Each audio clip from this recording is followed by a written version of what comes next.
खबर अच्छी नहीं है दोस्तों, क्योंकि अमेरिकी अखबार वॉल स्ट्रीट जर्नल के हवाले से कहा जा रहा है कि अमेरिका और ईरान में बातचीत की अब कोई गुंजाइश नहीं रही। यानी कि बातचीत पूरी तरह से नाकाम हो गई है और पाकिस्तान के दखल से जो बातचीत इस्लामाबाद में होने वाली थी वो भी नाकाम हो गई है।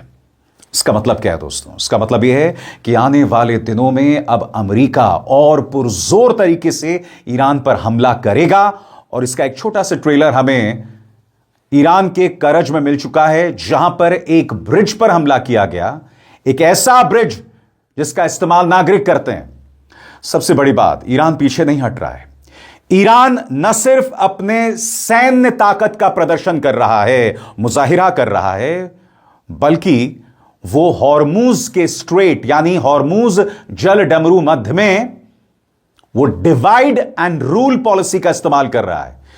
जी हां, वो युद्ध नीति जिसका इस्तेमाल अंग्रेजों ने भारत में किया था, अब ईरान उसका इस्तेमाल हॉर्मूज में कर रहा है। कैसे? क्योंकि ईरान हॉर्मूज से अमेरिका, इस्राइल और उसके समर्थक देशों को गुजरने की अनुमति नहीं दे रहा है, उन पर हमला कर रहा है। मगर दूसरी तरफ यूरोप में, पश्चिमी यूरोप में कई ऐसे देश जो अमेरिका का विरोध कर रहे हैं, मसलन स्पेन, फ्रांस, उनके जहाजों को या तो गुजरने की अनुमति दी जा रही है या फिर भविष्य में दी जाएगी। इसलिए मैंने कहा डिवाइड एंड रूल, फूट डालो और शासन करो। और इसका असर भी दिखाई दे रहा है, क्योंकि फ्रांस के राष्ट्रपति इमैनुअल मैक्रों ने डोनाल्ड ट्रंप पर करारा प्रहार किया है। मगर सबसे पहले आपके सामने वॉल स्ट्रीट जर्नल की वो खबर जिसने तहलका मचा दिया है। बातचीत और उसकी अब कोई गुंजाइश नहीं है, जिसका मतलब मामला अधर में लटक गया है और आने वाले दिनों में और तबाही मचेगी। खबर क्या है आपके सामने। मीडिएटर्स, खासतौर पर पाकिस्तान के नेतृत्व वाला एक ग्रुप ने बताया है कि अमेरिका ईरान सीज फायर की जो अभी वाली कोशिशें चल रही थी वो डेड एंड यानी फिलहाल रुक गई हैं। ईरान ने मीडिएटर्स को साफ कहा है कि वो इस्लामाबाद में अमेरिकी अधिकारियों से मिलने को तैयार नहीं है और अमेरिका की शर्तों को अनएक्सेप्टेबल मानते हैं। इसका मतलब यह है कि अभी वाली बातचीत का दौर फेल हो गया है, लेकिन इसका मतलब यह नहीं कि भविष्य में कोई बातचीत नहीं होगी, बस फिलहाल यह ट्रैक रुक गया है। सबसे बड़ी बात, आपके जहन में सवाल होगा दोस्तों कि ईरान ने इस्लामाबाद बातचीत को क्यों ठुकराया? क्योंकि अगर इस्लामाबाद में बातचीत कामयाब हो जाती तो यह पाकिस्तान के लिए एक बहुत बड़ी कामयाबी होती, क्योंकि इस पूरे इलाके ही नहीं, पूरी दुनिया में पाकिस्तान एक बहुत बड़े प्लेयर के तौर पर उभर सकता था। और यह भारत के लिए भी अच्छी खबर, मैं आपको बताता हूं क्यों। क्योंकि जैसे ही खामेनी की मौत हुई थी, हमारे प्रधानमंत्री खामोश रहे। वहां बच्चे मारे जा रहे थे, प्रधानमंत्री खामोश रहे। प्रधानमंत्री कब बोले? जब हमें अपने जहाजों को स्ट्रेट ऑफ हॉर्मूज से निकालना था, तब प्रधानमंत्री ने राष्ट्रपति मसूद पेजेश्कियां से बात की, तब ये तमाम चीजें हुई। और उसके बाद ईरान ने लगातार भारत के पक्ष में अपने समर्थन को जतलाया, खुलकर कहा कि भारत हमारा दोस्त है। अब कल्पना कीजिए, अगर पाकिस्तान कामयाब हो जाता, यानी कि अगर पाकिस्तान में बातचीत हो जाती, तो अंतर्राष्ट्रीय तौर पर यह पाकिस्तान के रुतबे को किस कदर बढ़ा सकता था। खासकर तब जब अमेरिकी राष्ट्रपति डोनाल्ड ट्रंप पाकिस्तानी सेना प्रमुख असीम मुनीर को अपने घर बुलाते हैं, लंच करवाते हैं, और यह सब पहले हो चुका है। मगर जो प्रश्न मैंने आपके सामने उठाया कि इस्लामाबाद क्यों नहीं गया ईरान, अब उसकी हम चर्चा करना चाहेंगे। ईरान का साफ कहना है कि उसने इस मीटिंग को इसलिए मना किया क्योंकि उसे अमेरिका का प्रस्ताव ज्यादा अव्यावहारिक और अनएक्सेप्टेबल लगा और वो पाकिस्तान के मंच को यूएस ईरान बातचीत के लिए मान्यता नहीं देना चाहता। ईरान के बताए गए क्या कारण हैं? ईरानी अधिकारियों ने मीडिएटर से कहा कि वो इस्लामाबाद में अमेरिकी अधिकारियों से मिलने को तैयार नहीं है और अमेरिका की शर्तें उसे मंजूर नहीं है। विदेश मंत्रालय के प्रवक्ता इस्माइल बाघाई ने कहा कि अमेरिका के साथ कोई सीधी बातचीत नहीं हो रही, सिर्फ इंटरमीडिएटरीज के जरिए ज्यादा और बेकार मांगे भेजी जा रही हैं। उन्होंने कहा कि पाकिस्तान के फोरम्स उनके अपने हैं, हम उनमें शामिल नहीं हैं। खासतौर पर ट्रंप प्रशासन के 15 पॉइंट प्रस्ताव को उन्होंने बहुत ज्यादा अवास्तविक, गैर तार्किक, यानी something that doesn't have facts, यही एक बड़ा कारण था मीटिंग ठुकराने का। अब हमें इसके पीछे की राजनीति को भी समझना पड़ेगा। इस्लामाबाद मीटिंग को मना करके ईरान यह दिखाना चाहता है कि वो दबाव में आकर बातचीत नहीं करेगा और ऐसे मंच पर नहीं जाएगा जहां उसका पूरा कंट्रोल नहीं है। साथ ही वो मध्यस्थों यानी इंटरमीडियरीज के जरिए जवाब देते रहना चाहता है ताकि बातचीत पूरी तरह बंद भी ना लगे। ईरान यह चाहता है कि दुनिया में नैरेटिव बना रहे कि युद्ध की शुरुआत अमेरिका ने की और पाकिस्तान को उसका प्रतिनिधि ना माना जाए। यानी कि साफ तौर पर ईरान यह नहीं चाहता कि इस बातचीत का कोई क्रेडिट पाकिस्तान को जाए। और मैंने कहा ना, भारत की मेहनत किए बगैर यह भारत की रणनीतिक, सामरिक और डिप्लोमैटिक जीत है। क्योंकि अगर पाकिस्तान का रुतबा बड़ा हो जाता और अगर इस्लामाबाद में बातचीत हो जाती और बातचीत के जरिए मामला समाधान की तरफ बढ़ जाता तो इंटरनेशनली पाकिस्तान का कद बढ़ जाता। मैंने कहा ना दोस्तों, कभी कभी बगैर कुछ किए भी आपको फायदा हो जाता है। हमारे प्रधानमंत्री ने कुछ नहीं कहा। जब सुप्रीम लीडर खामेनी मारे गए, खामोश रहे। विक्रम मिस्री को भेजा दूतावास, ईरानी दूतावास। और उसके बाद याद कीजिएगा, इंडियन ओशन में जब एक अमेरिकी टॉर्पीडो ने एक निहत्ते ईरानी नौसेना जहाज पर हमला किया था जिसमें दर्जनों ईरानी नौसैनिक मारे गए थे, अराउंड 100 पीपल वर किल्ड, तब भी प्रधानमंत्री खामोश रहे थे। और इसके बावजूद ईरान भारतीय जहाजों को हॉर्मुज से गुजरने की इजाजत दे रहा है। क्यों? क्योंकि ईरान जानता है कि उसके रिश्तों में पंडित नेहरू, इंदिरा गांधी, राजीव गांधी, लाल बहादुर शास्त्री, यहां तक कि स्वर्गीय अटल बिहारी वाजपेयी का भी क्या किरदार था। इस सरकार ने तो कुछ नहीं किया। याद कीजिएगा, अमेरिका की दबाव में चाबहार बंदरगाह परियोजना, जो कि ईरान के साथ एक सॉलिड डील थी, उसे बंद कर दिया। ईरान से तेल लेना बंद कर दिया। क्यों? क्योंकि अमेरिका ने कह दिया। बहरहाल हम बात कर रहे हैं हॉर्मुज की, और यहां पर ईरान एक बहुत ही दिलचस्प खेल खेल रहा है। ईरान डिवाइड एंड रूल, अंग्रेजों की जो नीति थी ना कि फूट डालो और शासन करो, और उसका परिणाम दिख रहा है। कैसे? वो अमेरिका और इस्राएल के जहाजों को जाने की अनुमति नहीं दे रहा है, उसके सहयोगी देशों को भी यहां से निकलने की अनुमति नहीं दे रहा है। अनुमति किसको दी जा रही है?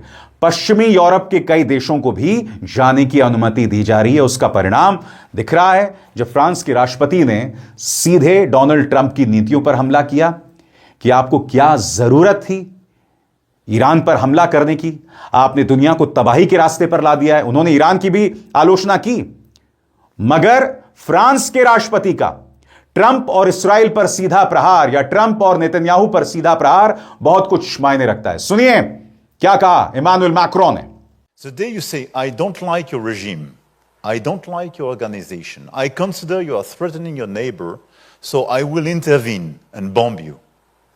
You open a Pandora box. Because nobody, why shouldn't the other do the same? Iran is a very bad regime. No discussion about that. I disagree with them on a lot of topics. But I don't believe that we will fix the situation just by bombings or by military operations. Look at what happened with this type of operation in Iraq, in Afghanistan, in Libya. We never delivered. Never. Even after 20 years. So you have to respect the sovereignty of people. If people want to change a regime, they want to react, step up, they can do so. Having such an agenda shared by Korea, France, and bringing with us the other Europeans, Canada, Japan, India, Brazil, Australia, you start having a sort of third way. Those who don't want to be dependent on China or aligned by definition with the US. और जैसे मैंने कहा दोस्तों, Iran की divide and rule policy, Hormuz में divide and rule policy रंग ला रही है। कैसे? अब मैं आपको समझाना चाहता हूं। ईरान डिवाइड एंड कॉन्कर की रणनीति हॉर्मुज में खेल रहा है और एक काम भी आ रही है।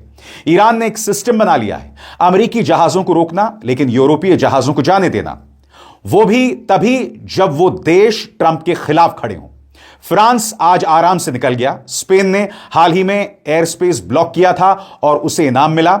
यह चालाकी भरा और काफी परेशान करने वाला भी कदम है। ईरान नेटो को तोड़ने की कोशिश कर रहा है क्योंकि वो वॉशिंगटन के खिलाफ जाने को फायदेमंद बता रहा है। हर यूरोपीय जहाज जो निकल जाता है वो दिखाता है कि व्यापार चलाने के लिए अमेरिका जरूरी नहीं है, बस अमेरिका जैसा नहीं होना चाहिए। स्वतंत्र और आजाद पत्रकारिता का समर्थन कीजिए, सच में मेरा साथी बनिए। बहुत आसान है दोस्तों, इस ज्वाइन बटन को दबाइए और आपके सामने आएंगे ये 3 विकल्प, इनमें से एक चुनिए और सच के इस सफर में मेरा साथी बनिए। ट्रंप ने कुछ दिनों पहले क्या कहा कि मैं नेटो से बाहर निकल सकता हूं, यानी कि तुमने हमला ईरान पे किया, तबाही वहां मचा रहे हो, मगर जो पश्चिमी यूरोप और अमेरिका का गठजोड़ है बगैर कोशिश किए वो टूट गया। और यह है ईरान का फूट डालो और शासन करो, डिवाइड एंड कॉन्कर की पॉलिसी यहां रंग ला रही है। और आगे गौर फरमाएं साहब, ट्रंप का पूरा दावा था कि उन्हें सुरक्षा के लिए हमारी जरूरत नहीं है। ईरान ने यूरोप को दिखा दिया है कि उन्हें ट्रंप की उतनी जरूरत नहीं जितनी ट्रंप को उनकी है। अब ट्रंप गुस्से में आकर और ज्यादा कदम उठा सकते हैं और यही इस रणनीति को और कामयाब बनाता है। जितना वो गुस्सा करेंगे उतना ही यूरोप उनसे दूर जाएगा और जीत हासिल करना उनके लिए उतना ही मुश्किल हो जाएगा। सबसे बड़ी बात दोस्तों, अमेरिका का झूठ पकड़ा जा रहा है। याद कीजिएगा, सेंटकॉम ने यह बयान जारी किया था जिसमें उन्होंने कहा था कि हमारा कोई विमान नहीं गिरा है, मगर आप जानते हैं अमेरिका के 2 जंगी जहाज गिर गए, एक पायलट अभी भी लापता है। कोई नहीं जानता क्या वो ईरान के कब्जे में है। उसे अमेरिका और ईरान दोनों ढूंढने की कोशिश कर रहे हैं। और सेंटकॉम यहां क्या कह रहा है मैं आपको पढ़ के सुनाना चाहता हूं। Iran's Islamic Revolutionary Guard Corps says it downed an enemy fighter jet over Qasem Island in the Strait of Hormuz. Fact, all US fighter aircrafts are accounted for. Iran's IRGC has made the same false claim at least half a dozen times.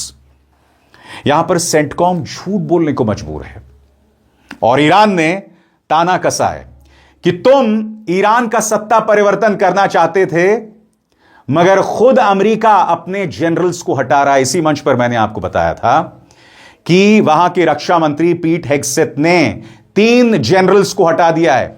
अब Iran ने यह तमाम तस्वीरें जारी की हैं और दावा कर रहा है कि जहां जहां यह स्ट्राइक है, इन सभी जनरल्स को वहां के रक्षा मंत्री पीट हेगसेथ ने हटा दिया है। यानी कि तुम ईरान में सत्ता परिवर्तन करना चाहते थे, मगर अब खुद वहां के रक्षा मंत्री को अमेरिकी जनरल्स को हटाना पड़ रहा है जो जमीनी जंग के खिलाफ हैं या ट्रंप जैसी भड़काऊ सोच नहीं रखते हैं। इस तरह से ईरान ताना मार रहा है। और बात वहां तक सीमित नहीं है। ईरान की संसद के स्पीकर गालिबाफ ने एक बहुत ही खतरनाक संदेश दिया है और मैं चाहूंगा इसके एक एक लफ्ज पर आप गौर करें, क्योंकि स्ट्रेट ऑफ हॉर्मूज जहां से 20% तेल का व्यापार होता है उसे ईरान ने कंट्रोल में ले लिया है। अब वो धमकी दे रहा है बाब अल मंदाब पर, जिस पर हौथियों का कब्जा है।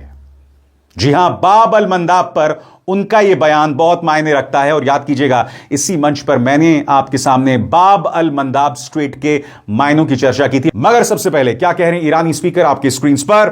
बाब अल मंदेब स्ट्रेट से दुनिया के कितने हिस्सों का तेल, एलएनजी, गेहूं, चावल और फर्टिलाइजर गुजरता है और कौन कौन से देश और कंपनियां इस रास्ते से सबसे ज्यादा ट्रांजिट करती हैं? यह सवाल क्यों कर रहे हैं ईरानी स्पीकर? यानी कि अब स्ट्रेट ऑफ हॉर्मूज के बाद बाब अल मंदेब की बारी है। और याद कीजिएगा, जब हौथियों ने हमला शुरू किया था तो इसी मंच पर मैंने आपके सामने बाब अल मंदेब के मायने पेश किए थे। अगर आप भूल गए हैं तो आइए मेरे उस शो का एक छोटा सा हिस्सा फिर से देखते हैं।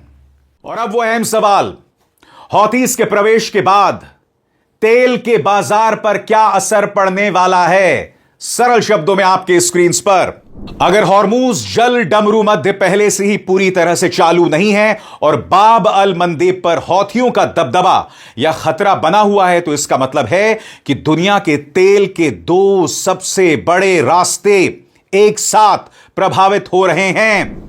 इसका मतलब दुनिया की अर्थव्यवस्था पर इसका बुरा असर पड़ने वाला है। कैसे? गौर फरमाएं। ये दोनों रास्ते इतने अहम क्यों हैं? सबसे पहले हॉर्मूज जल डमरू मध्य। दुनिया का करीब 20% तेल इसी रास्ते से जाता है। अगर यहां दिक्कत आई तो बाजार में तेल की कमी हो जाती है। बाब अल मंदेब की बात करें तो यह रास्ता एशिया और यूरोप के बीच बहुत बड़ा व्यापारिक मार्ग है। यहां से तेल और सामान दोनों बड़ी मात्रा से गुजरते हैं। अहम मुद्दा, अगर बाब अल मंदेब पर भी खतरा बना रहे तो इसका क्या असर होगा? बाजार में डर बना रहता है। बिना रुकावट के भी तेल महंगा रहता है, मतलब तेल लंबे समय तक महंगा रहेगा। जहाज और व्यापार पर असर। जहाज को अब लंबा रास्ता लेना पड़ेगा अफ्रीका के नीचे से। इससे समय ज्यादा लगता है, ईंधन ज्यादा खर्च होता है, बीमा और किराया बहुत महंगा हो जाता है। नतीजा, सामान महंगा हो जाता है और इसका सीधा असर महंगाई और अर्थव्यवस्था पर। तेल महंगा यानी हर चीज महंगी, यात्रा, कारखाने, खाने पीने का सामान, इससे महंगाई और बढ़ जाती है। और आपके जहन में सवाल होगा कि किन देशों पर इसका सबसे बुरा असर पड़ रहा है। आपकी स्क्रीन पर भारत, चीन, यूरोप के कई देश तेल बाहर से खरीदते हैं, खर्चा बढ़ जाता है, महंगाई और बढ़ जाती है। यानी कि भारत को इसका खमियाजा भुगतना पड़ेगा और भारत को इसका नुकसान पहले से हो रहा है। यानी कि हर भारतीय को हौथियों ने जो मिसाइल हमला किया है उस पर चिंतित होना चाहिए। तो अब आप समझे दोस्तों, डोनाल्ड ट्रंप और नेतन्याहू की जिद ने दुनिया को किस कदर बर्बादी के रास्ते पर ला दिया है। तो देखा आपने। सोचिए अगर स्ट्रेट ऑफ हॉर्मूज के साथ बाब अल मंदेब पर भी ईरान का पूरा कंट्रोल हो जाए तो किस तरह का दुनिया में आर्थिक तूफान आने वाला है। और ईरान ये सब क्यों कर रहा है? क्योंकि ये सब करने के साथ दुनिया भर में अमेरिका और इस्राएल के खिलाफ लोगों में एक नफरत होगी, एक गुस्सा होगा। और अब पश्चिमी यूरोप देश उनके तेवरों से साफ है कि हमें अमेरिका की जरूरत नहीं है। ऊपर से ट्रंप खुद नेटो को तोड़ रहे हैं। ये कह रहे हैं कि भाई मैं नेटो से बाहर आ जाऊंगा। यानी कि ईरान पर हमला और अंतर्राष्ट्रीय तौर पर अमेरिका की साख को नुकसान। और गालिबाफ कह रहे हैं कि अमेरिका की इतनी बुरी हालत हो गई कि कहां एक तरफ कह रहे थे कि हम ईरान में सत्ता परिवर्तन कर देंगे और कहां अब वो गिड़गिड़ा रहा है कि हमारा पायलट कहां है। सुनिए गालिबाफ ने क्या बयान दिया है। वो कहते हैं, ईरान को 37 बार लगातार हराने के बाद ये जो बिना किसी स्ट्रैटेजी वाला युद्ध उन्होंने शुरू किया था, अब रेजीम चेंज से गिरकर यहां तक आ गया है कि अरे कोई हमारे पायलट्स को ढूंढ सकता है प्लीज। वाह, क्या जबरदस्त प्रोग्रेस है। बिल्कुल जीनियस लोग हैं। मैं फिर आपसे पूछना चाहता हूं, जो ईरानियों के तेवर हैं, क्या ये एक ऐसे देश के तेवर हैं जो जंग हार रहा है या हार चुका है? सबसे बड़ी बात, मैं इस बात को इनकार बिल्कुल नहीं कर रहा हूं और इस मंच पर मैं आपके सामने दोनों तस्वीरें पेश करता हूं। यानी कि ईरान के अंदर जो तबाही मच रही है वो भी मैं आपको दिखाता हूं। मगर अगर आप ईरान के तेवरों से देखें तो वो बौखलाया हुआ नहीं दिखता है। उसके हाव भाव में एक फोकस है और उसी फोकस के साथ वो डिप्लोमैटिकली और सैनिक तौर पर, मिलिटरीली लगातार अमेरिका और इजराइल का जवाब दे रहा है। और इस मंच पर तमाम जानकारियां मैं आप तक लाता रहूंगा, यह मेरा वादा है। अभिसार शर्मा को दीजिए इजाजत। नमस्कार।